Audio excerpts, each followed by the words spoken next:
24 oras na pong nawawala ang eroplano ng Malaysia Airlines na may sakay na mahigit 200 pasahero. Ang gobyerno ng Malaysia kinumpirmang may nakitang oil slick sa dagat sa Vietnam pero wala pa nakikitang bahagi ng eroplano. Ayon sa mga otoridad, hindi naman masama ang panahon ng bumiyahe ang eroplano kaya hindi pa rin maintindihan kung bakit ito biglang nawala sa radar ng traffic control. Wala pa rin malinaw na senyales na may pananabotahe o terror attack. Ang malit na balita hatid ni Ian Cruz.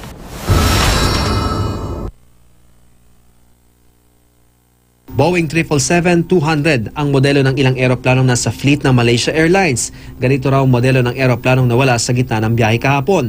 Ayon sa Malaysia Airlines, ang flight MH370 umalis ng Kuala Lumpur International Airport pasado hating gabi kahapon at inaasang darating sana ng Beijing Capital International Airport ng alas 6:30 ng umaga. Pero nawala na raw ito habang nasa airspace ng Vietnam. Hindi pa rin malinaw kung anong nangyari sa eroplano. Mula kahapon, kumalat ang iba't ibang haka-haka sa sinapit nito. Tulad sa Vietnam, isang dyaryo nagulat na may nakita umanong oil slick sa dagat na dinaanan umano ng eroplano. Naiulat din ng Vietnamese rescue planes na mayroon din umanong usok sa isang baybayin pero hindi malinaw kung galing nga ito sa eroplano. Ayon sa Malaysia Airlines, wala pa ring ebidensya ang otoridad na nag-crash nga ang eroplano. Ang isang representative ng kumpanya nasa Beijing na kasama ang team ng caregivers at volunteers para alalayan ang mga kaanak ng mahigit 100 pasaherong Chinese ng flight MH370.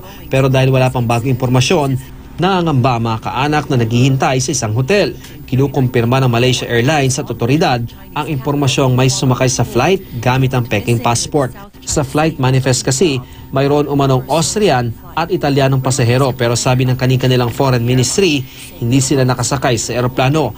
Ang Malaysia, tinutulungan na ng Naval at Air Force teams ng China, Vietnam, Amerika at Pilipinas para suyurin ang bahagi ng dagat na dinaanan ng eroplano.